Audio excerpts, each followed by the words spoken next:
Today's Ketchup brings you another 10 headlines from the world of film development news, covering such titles as The New Mutants, Solo: A Star Wars Story, and new roles for Dave Bautista and Daisy Ridley. This week's top story photo by Marvel Studios. We may or may not ever get a Black Widow solo movie, but Marvel Studios is slowly adding more female superhero leads. Evangeline Lilly will be the first next year in Ant-Man and the Wasp 7618, followed in 2019 by Brie Larson as Captain Marvel 3819. Tessa Thompson is joining the MCU in a few weeks as Valkyrie in Thor Ragnarok, and during filming, she pitched Marvel head Kevin Feige on another female-led project, Lady Liberators. As Feige replied, Lady Liberators is indeed a deep cut, but so was Guardians of the Galaxy. The all-female Lady Liberators super team has never had its own comic series, but it dates back to the 1970s, and Thompson's Valkyrie or someone pretending to be her is frequently a member. Marvel doesn't have the movie rights to a few of the Liberators, like Invisible Woman, Medusa, and Storm, but they could certainly make a movie around such existing MCU characters as Black Widow, Patsy Walker, Scarlet Witch, Valkyrie, and Wasp, plus new characters they could introduce, like She-Hulk, Spider-Woman, and Tigra. Of course, Marvel hasn't made any official announcements about a Lady Liberators movie yet. Fresh developments: 1. X-Men spin-off The New Mutants to be the first of a horror trilogy. Photo by 20th Century Fox. Especially for people unfamiliar with the original comics, the focus on horror in the trailer for the X-Men spin-off The New Mutants may have been confusing. Although they are superheroes in a traditional sense, many of the members lend themselves to the horror genre. Wolfsbane Maisie Williams from Game of Thrones is a werewolf, Magic Anya Taylor-Joy can teleport to demonic dimensions, and Donnie Moonstar newcomer Blue Hunt can make people hallucinate their worst fears. Director Josh Boone. The Fault in Our Stars revealed this week that The New Mutants is actually planned as a horror trilogy, with each film representing a different type of scary movie. Next year's first installment, 41318, will represent rubber reality, and then, as Boone puts it, our take was just go examine the horror genre through comic book movies and make each one its own distinct sort of horror film. 2. Daisy Ridley and Josh Gad join mystery superhero comedy. Photo by Nicola Dove. 20th Century Fox Film Corporation, Matt Kennedy. Cine Pictures releasing so many movies these days are adaptations, remakes, or sequels that when a new project shows up that's none of the above, it can be a bit surprising.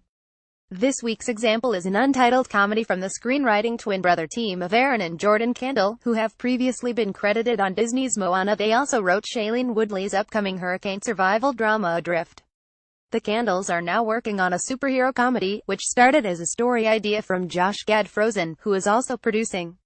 In addition to Gad, the untitled film also has Daisy Ridley, Star Wars: The Last Jedi, and Luke Evans, Beauty and the Beast, attached to co-star.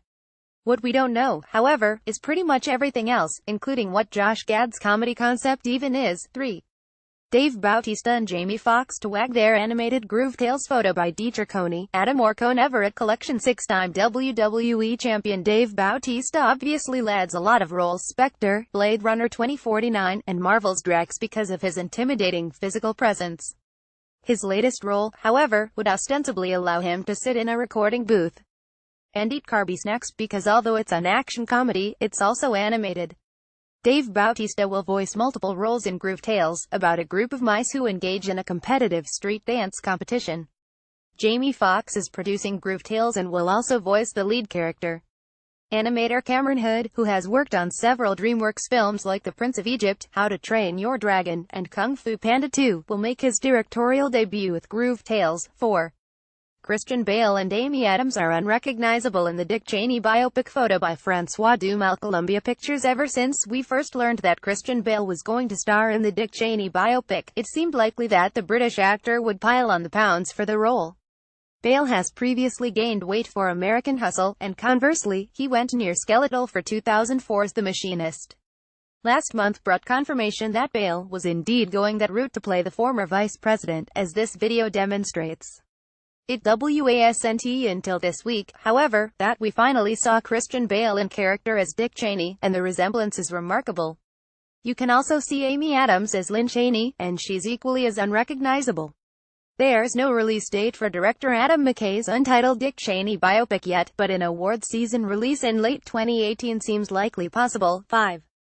The Bush-era biopics continue with Morgan Freeman as Colin Powell. Photo by Paramount Pictures courtesy Everett Collection. It was just last week that we reported that Tyler Perry will be co-starring in the Dick Cheney biopic as Secretary of State Colin Powell.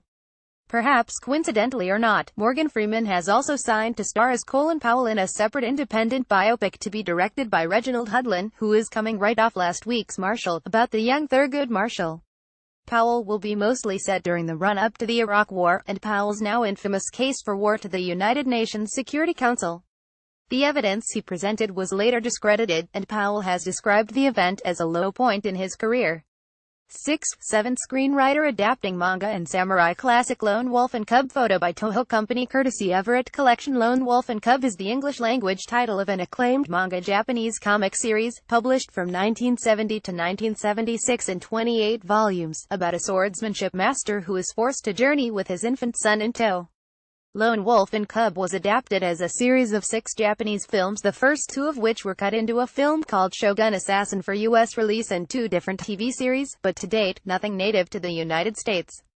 Back in the early 2000s, Darren Aronofsky attempted to develop a Lone Wolf and Cub movie adaptation, and Justin Lin, director of Star Trek Beyond and 4 Fast and the Furious films, has been trying to get it made as a Hollywood film since 2012. This week, the project took an important step, as Lone Wolf and Cub is now in development at Paramount Pictures, and the studio has hired screenwriter Andrew Kevin Walker to adapt the series as a single movie to begin with. Walker's previous film credits have included Say 7N, Sleepy Hollow, and 2010's The Wolfman. 7. Channing Tatum pulls his sexual abuse movie from the Weinstein Company. Photo by Claudette Barrios. Warner Brothers. Although Harvey Weinstein is now fully separated from the Weinstein Company, the studio is still feeling the impact of the dozens of allegations against Weinstein.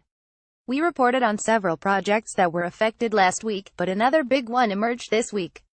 Channing Tatum, the star of 21 Jump Street and Kingsman: The Golden Circle, has pulled his adaptation of the Matthew Quickiah novel Forgive Me, Chennard Peacock, out of a previous deal with the Weinstein Company. Tatum described the novel as a story about a boy whose life was torn asunder by sexual abuse. While we will no longer develop it or anything else that is property of TWC, we are reminded of its powerful message of healing in the wake of tragedy. Good for Channing. On the other hand, the Weinstein Company itself has pulled their Thomas Edison film The Current War out of this year's awards season, delaying the Benedict Cumberbatch vehicle until sometime in 2018. Rotten Ideas of the Week 2. Cher joins Mamma Mia, Here We Go Again. Photo by Stephen Vaughn. Screen Gems. Although there were over 20 ABBA songs in the 2008 musical Mamma Mia, there were a few ABBA hits that didn't make the cut, like Knowing Me, Knowing You, One of Us, Summer Night City, and Fernando. When the sequel Mamma Mia, Here We Go Again was announced for a 10th anniversary release next year on July 20, 2018, it seemed likely that some of those songs would make the cut, and it looks like that's the case. In a series of tweets, singer and Academy Award winner Cher announced her casting in the film and included lyrics from Fernando, posting, "Just went through 2 dance numbers, everyone's great." In addition to the various returning cast members Meryl Streep, Amanda Seyfried, Colin Firth, Pierce Brosnan, other new stars include Lily James Baby Driver, Jeremy Irvine Warhorse, and Andy Garcia. The original Mamma Mia earned a Rotten Tomato meter score of just 54%. 1.